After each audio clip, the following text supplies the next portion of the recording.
안녕하십니까?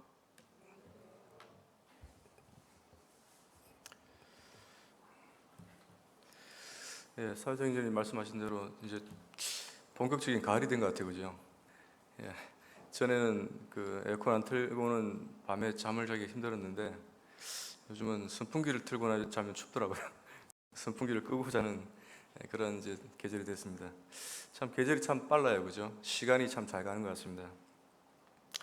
시간이 잘 간다는 말은 또 성경적으로 또 생각을 해보면 주님 오실 날이 하루하루 다가온다 이렇게 생각이 될 수 있죠. 오늘은 그 잊혀진 계명이라는 제목으로 같이 한번 말씀을 나누고자 합니다. 누가복음 12장 28절에서 34절 말씀입니다. 누가복음 12장 28절에서 34절입니다.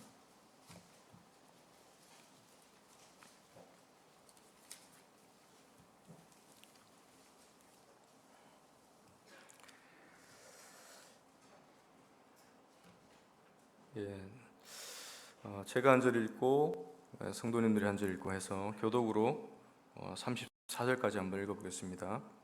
제가 먼저 읽겠습니다. 서기관 중 한 사람이 그들이 변론하는 것을 듣고 예수께서 잘 대답하신 줄 알고 나와 묻되 모든 계명 중에 첫째가 무엇이니까? 이거 아닌가요? 네?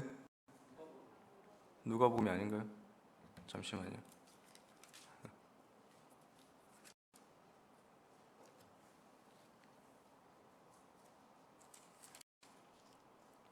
예, 죄송합니다. 마가복음이요. 마가복음. 예. 네.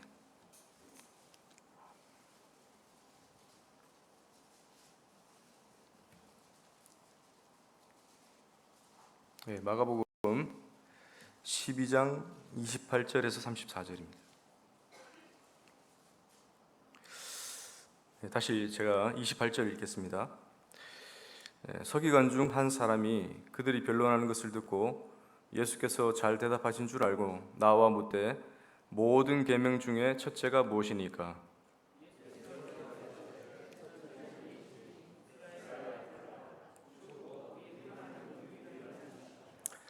내 마음을 다하고 목숨을 다하고 뜻을 다하고 힘을 다하여 주 너의 하나님을 사랑하라 하신 것이요.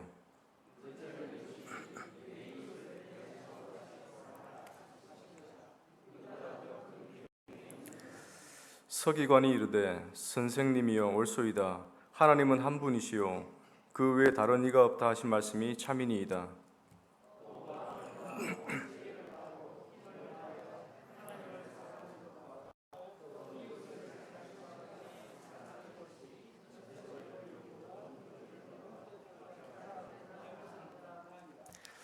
예수께서 그가 지혜 있게 대답하심을 보시고 이르시되 네가 하나님의 나라에서 멀지 않도다 하시니 그 후에 감히 묻는 자가 없더라.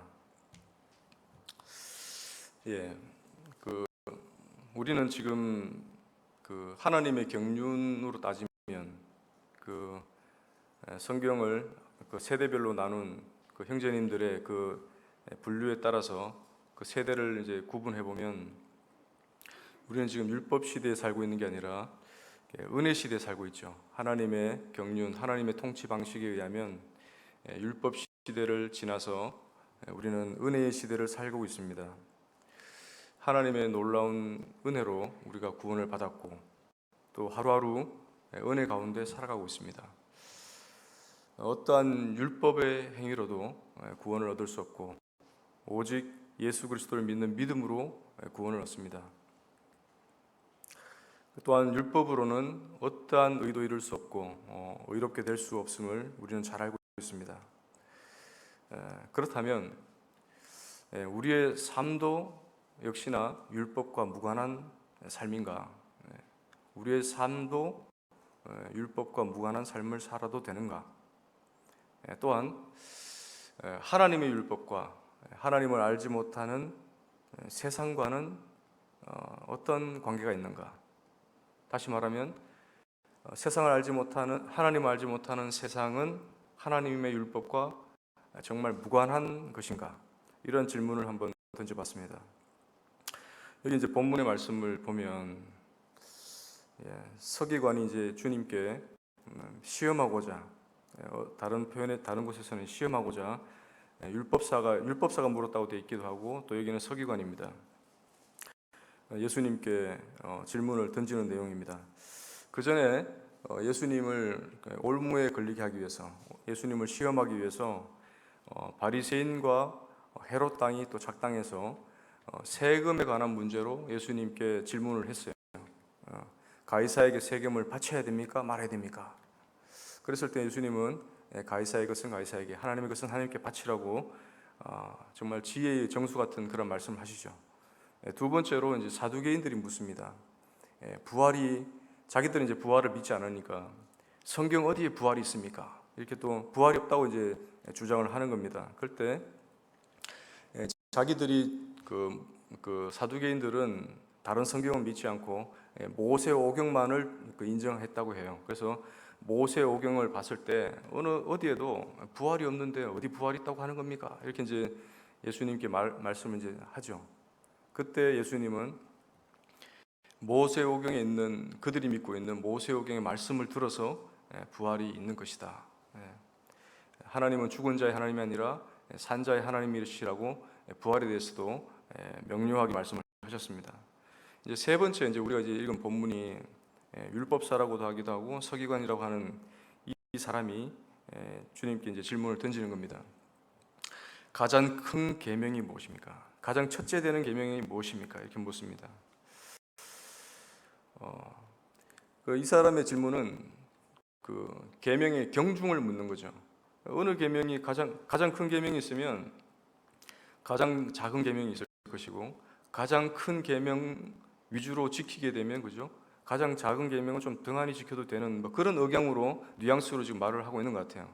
그래서 계명의 경중을, 가볍고 무거움을 예수님께 물었어요. 그때 예수님의 대답은 그 율법의 경중에 대해서 대답을 하신 게 아니라 율법의 근본 정신, 그 근본 정신을 정확하게 말씀을 해주신 거죠.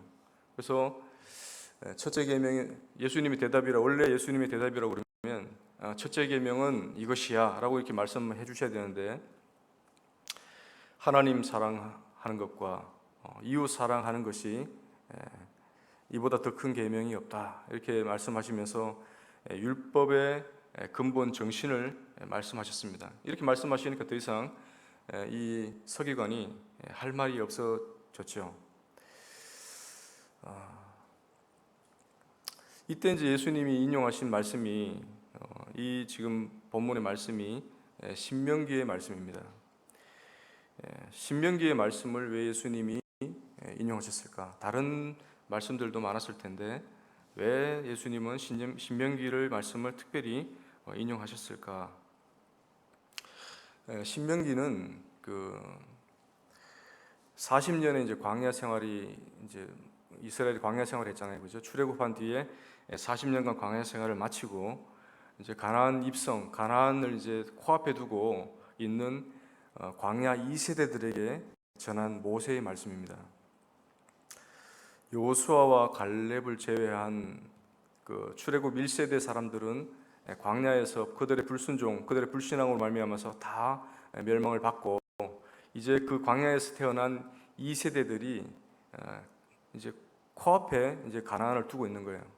그래서 이러한 세대들에게, 새로 태어난 세대들에게 하나님의 말씀을 다시 한번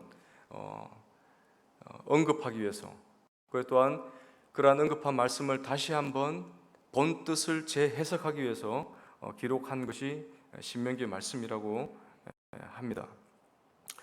그래서 특별히 이 신명기는 어떤 율법은 이것이다라고 이렇게 율법에 대해서 말씀하시기보다는 그 율법 안에 들어있는 정신, 그 율법 안에 들어있는 하나님의 원뜻을 잘 해석해 놓은 책입니다.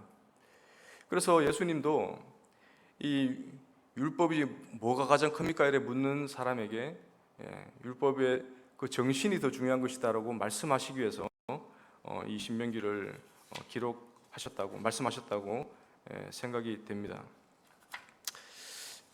유대교에서 하나님의 율법을 잘 지키기 위해서 모세오경 중에서 그리고 또 다른 책들에서 율법 지켜야 될 것들을 다 뽑아 놓으니까 613가지가 나왔대요. 613가지 그 조문을 뽑아서 그것을 철저히 자기들은 지키고 있다고 이렇게 자신했는데 그 예수님은 그러한 지키고 있는 그 지킴을 이렇게 높이 평가한 것이 아니라 너희들이 지금 잘 지키고 있다고 생각하지만 그 정신은 지금 잃어버린 거야 라고 말씀을 하신 겁니다.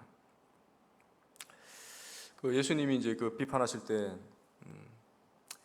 너희가 하루살이는 걸러내고 약대를 삼킨다 이렇게 말씀하시잖아요.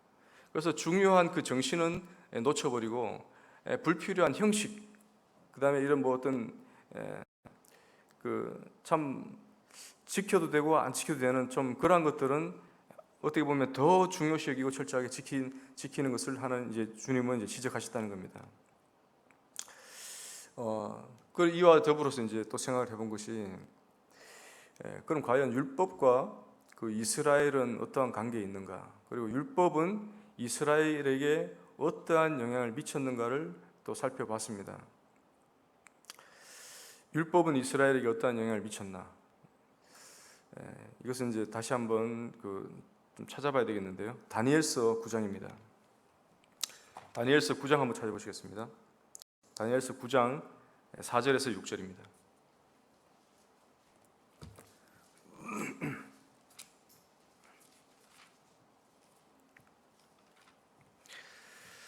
다니엘서 9장 4절에서 6절입니다.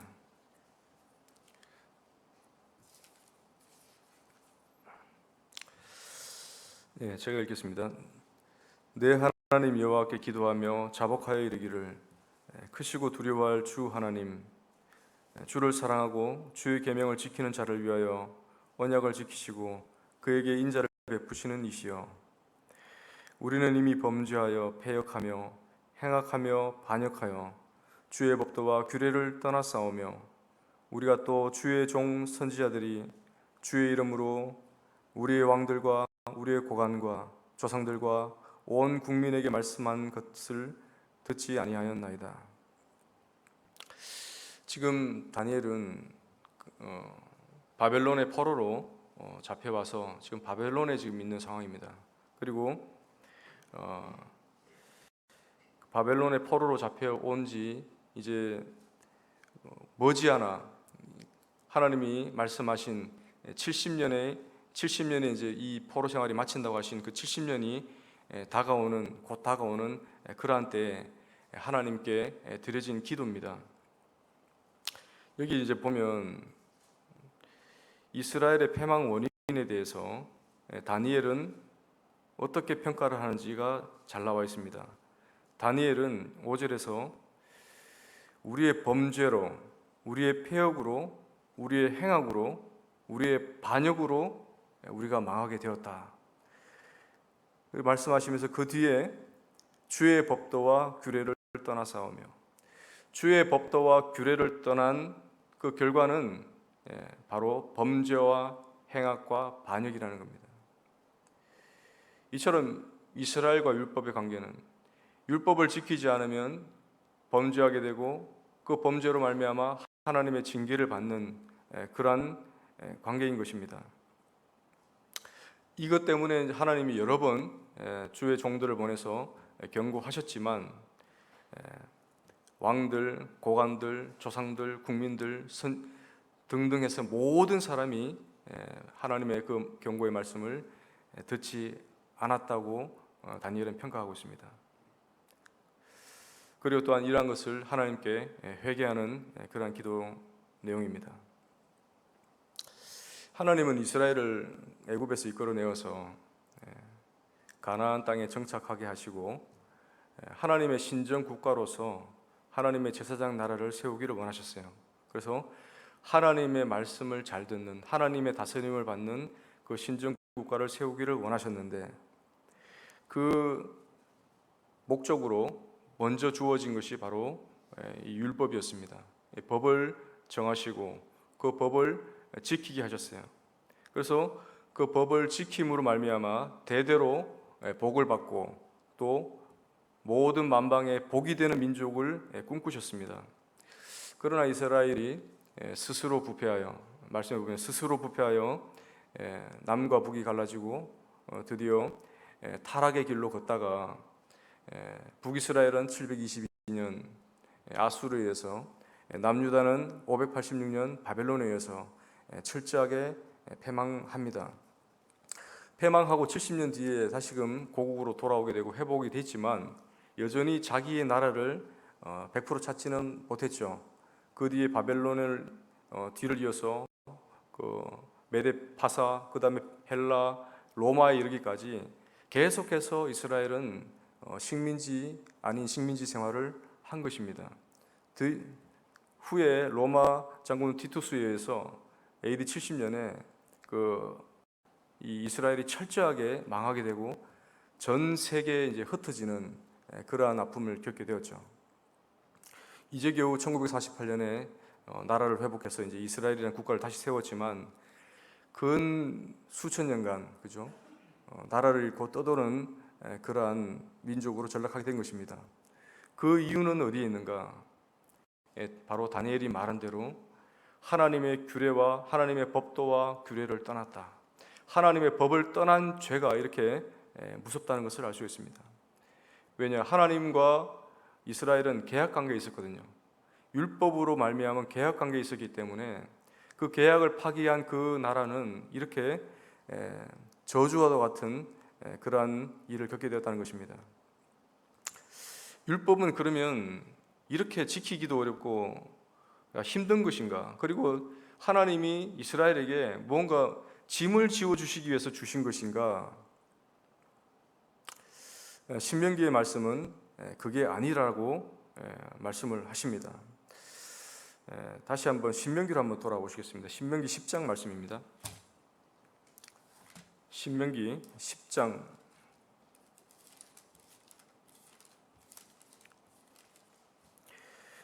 12절에서 13절입니다.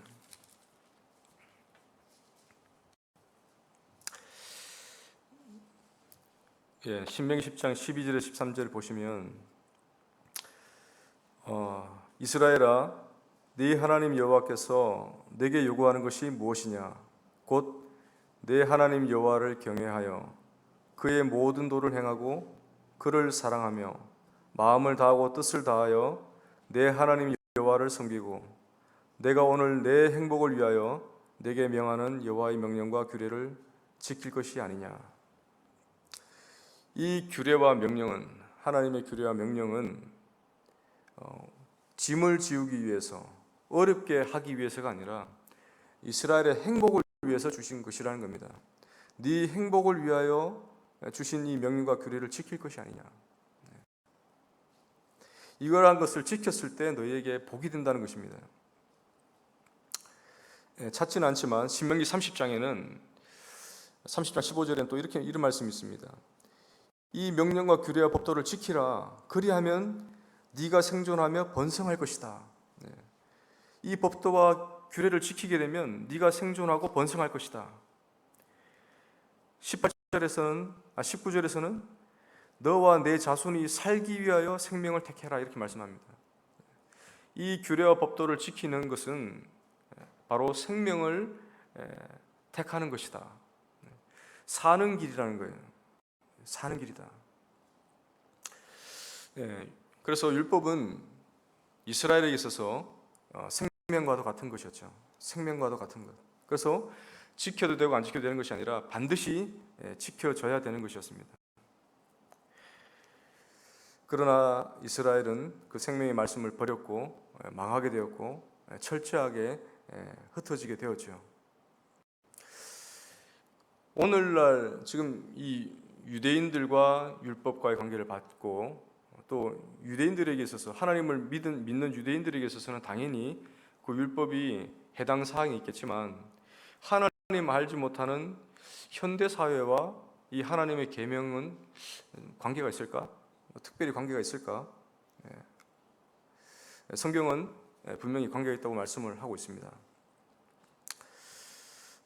이것은 또 귀찮으시겠지만 로마서 한번 찾아보시겠습니다. 로마서 1장 말씀입니다.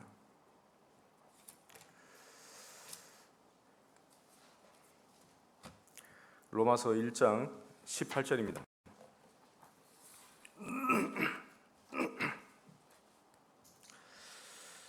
로마서 1장 18절 말씀 제가 읽도록 하겠습니다. 하나님의 진노가 불의로 진리를 막는 사람들의 모든 경건하지 않음과 불의에 대하여 하늘로부터 나타나니, 하나님의 진노가 진리를 막는, 그 불의를 행하면서 진리를 막는 사람들에게 하늘로부터 나타난다고 말씀을 하십니다. 세상이 하나님으로부터 하나님의 진노를 받는 이유, 그리고 하나님의 저주를 받는 이유는 바로 경건치 않음과 불의 때문이다. 불의. 다시 말해서 하나님의 법을 알지 못해서 인간의 본성대로 막 살아가는 그런 불의함 때문에, 악함 때문에, 경험치 않음 때문에 하나님의 진노가 임한다는 것입니다. 이 세상은 그래서 하나님의 진노를 쌓아가고 있는 세상이라는 거예요. 사도 바울은 이 세상을 평가하기를 하나님의 진노를 쌓고 있는 세상이다라고 말씀을 하십니다. 그 밑에 이제 28절에서 또 보시면 28절에는 그들이 마음에 하나님 두기를 싫어했다고 합니다. 세상은 하나님 두기를 싫어한다. 그 마음에 하나님 두기를 싫어해서 하나님도 그들을 상실한 마음대로 내버려 두셔서 합당치 못한 일을 그냥 행하게 하셨다. 행하게 하셨다기보다는 그냥 그 죄악 가운데 그냥 방임하신 거예요. 하나님이 인간이 죄 짓기를 원치 않으셨지만 그 죄 짓는 것으로 인해서 하나님이 그냥 인간들을, 이 죄악된 세상을 그냥 방치하신 것이다. 그냥 내버려 두신 것입니다. 한번 내버려 두셔 보셨어요. 그랬더니 인간의 모든 행위는 29절에 불의, 추악, 탐욕, 악의, 시기, 살인, 분쟁, 사기, 악독 가득하고 수군수군, 비방 등등 해서 모든 것이 하나님이 원치 않는 그러한 길로 가게 되었다는 것입니다. 세상은 율법에 비춰보면, 특히나 율법의 대표라고 할 수 있는 십계명에 비춰보면 철저하게 하나님의 뜻과는 반대로 가고 있다는 것을 알 수가 있습니다. 하나님의 뜻과 반대로 간다는 것은 결국에는 하나님의 심판을 자초하고 있다는 것이라고 할 수 있겠죠. 우리가 이제 연일 접하는, 뉴스에서 접하는 심각한 사회 문제들, 이 문제들이 결국에는 이 하나님의 법에 대한, 하나님이 하지 말라고 한 법에 대한 무지와 무시, 이것과 무관하지 않다고 생각이 들었습니다. 십계명을 이제 예로 들면 십계명과 이 세상과 얼마나 이 하나님의 법과 세상이 반대로 가고 있는가를 한번 생각해 봤습니다. 하나님의 첫 번째 법이 일다잖아요, 그죠? 일다. 나 외 다른 신을 섬기지 말라. 지금 시대가 이제 포스트 모더니즘 시대라고 이제 얘기를 하죠. 그래서 절대 진리를 부정하는 그러한 시대입니다. 시대적 사조가 그렇습니다. 거기에다가 종교적으로는 종교 다원주의. 그래서 모든 종교들을 이제 통합하려는 움직임들이 일어나고 있어요. 그래서 세계교회협의회라는 WCC에서는 다양한 종교들을 하나로 통합하고자 하는 그런 운동들을 계속해서 벌이고 있습니다. 그들이 주장하는 것은 모든 종교의 신을 인정해 주자는 겁니다. 하나님이 꼭 그 교회 안에서만 하나님이 아닐 수도 있다. 불교에서 믿고 있는 그 석가모니가 그들에게는 하나님이다. 알라신이 하나님이고, 그래서 모든 것에는 다, 모든 신들은 다 존중받아야 되고 똑같이 인정해 줘야 된다. 한마디로 하나님 유일신 사상을 주장하는 사람들을 공격의 대상으로 삼게 만들어 버리는 것이죠. 첫 번째, 하나님을 나 외 다른 신을 섬기지 말라고 한 하나님의 말씀을 철저하게 그 말씀과는 반대로 가고 있다는 것입니다. 두 번째, 우상을 섬기지 말라고 했는데 그 우상, 지금 현재 뭐 각종 우상들뿐만 아니라 새로운 우상들이, 다양한 형태의 우상들이 지금 생겨나고 있죠. 최근에 TV를 보다 보니까 아르헨티나의 그 축구 영웅 마라도나가 죽었죠. 그런데 이 마라도나를 신으로 섬기는 그 또 신흥 종교가 있더라고요. 그래서 그것도 추종자들이 수만 명, 수십만 명이 된다고 해요. 이처럼 하나님을 잃어버린, 하나님을 믿지 않는, 첫 번째로 섬기지 않다 보니까 참 하나님이 아닌 것들로 우상을 만들어서 계속해서 섬겨 나가는 세상이 되었다는 것입니다. 마지막 때에 정말 마지막 때가 되면 전 세계적으로 우상 숭배를 강요당하는 세상이 온다고 성경은 말씀하고 있죠. 언제입니까? 적 그리스도, 그죠? 적 그리스도가 나타나는 때가 되면 이 적 그리스도가 자기를 하나님이라 하면서 결국에는 자기를 숭배하지 않는 자들은 죽임을 당하고 또 경제권을 빼앗고, 그래서 그 짐승을 섬겨야지만 짐승의 표를 받아서 경제 활동을 할 수 있게끔 하는, 전 세계적으로 우상 숭배를 하게 만드는 그러한 세상이 온다고 성경은 말씀을 하고 있습니다. 여전히 역시나 세상은 하나님의 법과 반대로 가고 있죠. 하나님의 또한 이름을 망령되이 일컫지 말라고 했는데 지금 이 기독교 안티세력들이 너무나 많이 늘어나고 있는 것을 보게 됩니다. 입에 담지도 못할 그러한 하나님의 이름을 망령되이 부르는 것이 지금 그 어느 때보다도 하나님의 이름이 모독을 받는 시대를 살아가고 있습니다. 또 안식일에 대해서는 안식일을 기억하여 거룩히 지키라고 했는데 지금은 이제 교회는 안식일을 지키지 않죠. 그렇지만 안식일과 같은 우리가 주일을 지키고 있습니다. 그런데 이전까지는, 코로나 사태 이전까지는 어느 정권도 이 교회에서의 예배권을 위협하지 못했지만 이 코로나가 등장함에 따라서 이 코로나로 인해서 방역법이 제정되면서 결국에는 이 교회의 예배에 관한 권리마저도 이제는 정부가 통제하게 되었다는 것입니다. 이것을 시발점으로 해서 이제는 앞으로 가면 갈수록 어떠한 문제들이 생길 때마다 이 예배가 통제를 받을 수 있는 이제 길이 열려진 것이죠. 점점 더 교회에 좀 어려움이 다가올 것이라는 그런 예견이 됩니다. 다섯 번째, 부모를 공경하라. 부모를 공경하지 않는 세상이 된 지 오래됐습니다. 그죠? 부모가 자식을, 자식이 부모를, 참 뉴스를 볼 때마다 안타까운 그런 이야기들이 넘쳐나는데 결국에는 이 가정에서의 권위가 무너짐으로 말미암아서 사회의 전반적으로 모든 권위들이 지금 힘을 잃어가고 있는 것이죠. 지금 선생님들이 교사의 권위 어디에 있습니까? 교권이라고 하잖아요. 그러한 것이 어디 있어요? 그래서 선생님들이 주장하잖아요. 교권을 보장하라. 그런데 그것이 지금 권위가 다 잃어가고 있는 것입니다. 또한 이 땅의 그 통치자들, 이 땅에 앞장서서 일하는 사람들의 그 권위가 어디에 있습니까? 지금 모든 권위가 지금 위협을 받고 있는 그러한 세상이 되었다. 여섯 번째, 살인하지 말라. 이것은 두말하지 않아도 늘 접하는 이야기들이 인 것입니다. 일곱 번째, 간음하지 말라. 최근에 성적 자기결정권이라는 그러한 법원의 판단으로 간통죄가 이제 폐지가 되었죠. 그래서 형사적으로 간통죄가 이제 성립이 되지 않도록 되어 있습니다. 민사적으로는 가능하지만, 그래서 결국에는 방종하게 마음대로 성적인 문란함을 저질러도 되는 그러한 길이 또 열리게 된 것입니다. 이것으로 인해서 많은 지금 폐단이 일어나고 있는 것을 보게 됩니다. 그 외에 여덟 번째, 도둑질하지 말라, 거짓말하지 말라, 마지막 열 번째, 탐욕을 품지 말라. 참 이 세상은 어떻게 보면 정말 철저하게 어느 한 가지도 놓치지 않고 철저하게 하나님의 법과는 반대로 가고 있는 세상이라는 것을 알 수가 있습니다. 우리가 아까 봤듯이 이스라엘은 율법을 버림으로 하나님으로부터 징계를 받고 멸망을 당했고, 이 세상은 하나님의 율법에 대한 무지로 말미암아서 망하게 될 것이라고 성경은 말씀을 하고 있습니다. G.W. 윌리어드라는 분이 이런 말씀을 했습니다. 십계명은 인간에게 주어진 모든 법의 어머니다.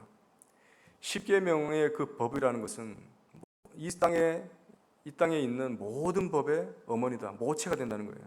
모든 법이 이 법에서 파생해서 힌트를 얻고 나왔다는 것입니다. 그만큼 이 십계명, 하나님의 율법은 중요한 것이다 라고 말씀을 한 거죠. 또한 이 십계명은, 하나님의 율법은 구속을 위한 것이 아니고 구속받은 사람들의 삶의 규범인 것입니다. 우리가 구원을 받기 위해서 그 율법을 지키는 것이 아니라 구원받은 사람들이 마땅히 지켜야 될 삶의 규범으로서 우리가 이제 받아들인다는 것입니다. 교회를 이제 글레시아라고 하는데 세상 밖으로 성별된 이들의 모임이라고 하는 뜻인데, 세상 밖으로 구별된 그리고 또 성별된 이들의 모임이 그들의 구별성을, 그들의 세상과 다름을 어떻게 입증하는 것입니까? 바로 세상은 철저히 하나님의 법과 반대로 가는데 하나님의 사람들, 하나님의 교회는 하나님의 법과 함께 가는 것이죠. 그죠? 그래서 세상은 이 하나님의 법과 반대로 가지만, 너희들은 하나님의 법과 반대로 가지만 우리는 이 하나님의 법과 함께 가고 있는 사람들이라는 것을 보여줘야 될 의무가 있다는 것입니다.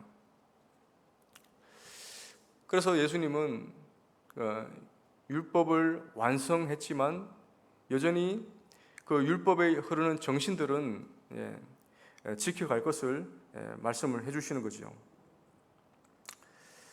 우리가 이제 마지막 때는 롯의 때와 같고 노아의 때와 같다고 합니다. 이 롯의 때와 같고 노아의 때와 같다고 하는 이 때는 무법한 시대죠. 법이 없는 시대. 이 세상에 법은 있을지 몰라도 하나님의 법이 없는 시대. 그래서 하나님 무서워하지 않고 하나님 외면한 채 마음대로 사는 그런 시대가 올 거라고 주님이 말씀하셨습니다. 또한 이 세상의 정말 마지막은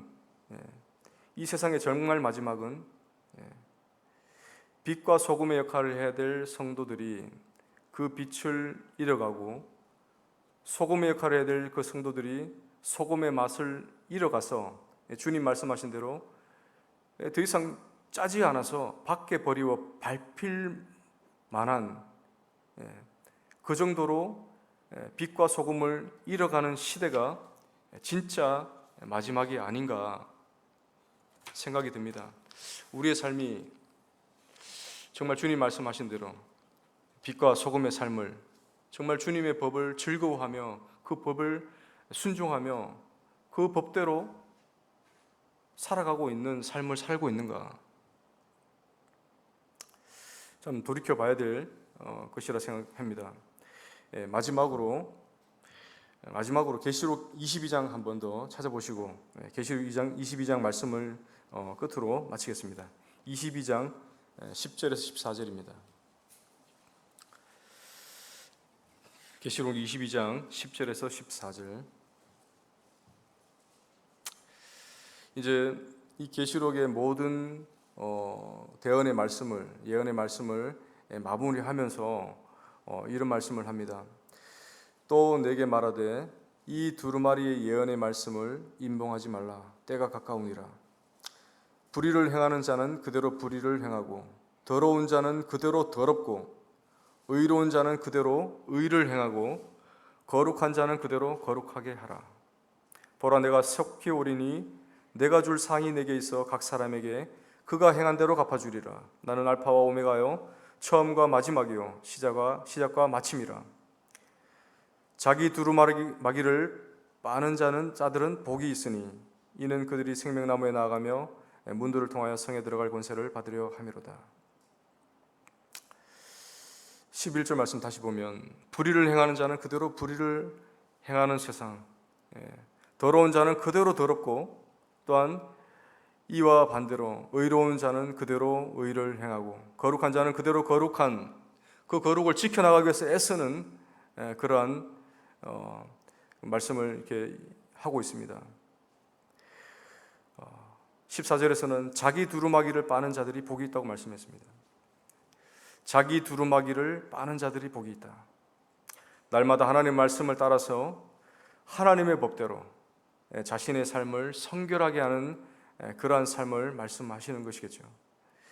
하나님은 바로 이러한 삶을 살기를 원하신다. 성도들이 날마다 때마다 이러한 삶을 살기를 원하신다. 세상은 하나님의 법의 법과는 반대로 가지만 성도들은 그 법이 우리에게 불리하다 할지라도 그 법을 지키며 순종하며 나아가는 사람들이다. 그러한 삶을 하나님은 지금도 지지하고 계시고 힘을 주고 계신다는 것이 성경의 말씀이라고 생각되어집니다. 참 하나님의 법대로, 하나님의 그 율법의 정신대로 깨어서 살아가는 저와 성도님들 되시기를 축원을 드립니다. 기도하고 마치겠습니다. 아버지 하나님, 참 어두워져 가는 세상이라고 말을 합니다. 그렇지만 어두워져 가는 세상에 빛을 주어야 될 참 우리의 삶이 빛을 주지 못해서 더 어두워져 간다고 생각이 듭니다. 참 맛을 잃어가는 맛이 간 세상이라고 말을 하지만 정말 그 세상에 그 짠맛을 내는 소금처럼 그 역할을 해야 될 우리가 소금의 역할을 감당치 못했기 때문이라고 또한 생각이 듭니다. 아버지 하나님, 이러한 참 주님 오실 그날이 다가오는 이 시대에 참 우리가 깨어서 하나님은 어떠한 뜻을 가지고 계시며 무엇을 원하시는지 잘 헤아릴 수 있는 맑은 정신을 주시고 분별력을 더하셔서 정말 하나님이 원하시는 그 법대로 우리가 순종하며 살아갈 수 있도록 도와주시옵고 정말 교회의 본 사명을 끝까지 감당할 수 있도록 지켜주시기를 원합니다. 존귀하신 예수님의 이름으로 기도드렸습니다. 아멘.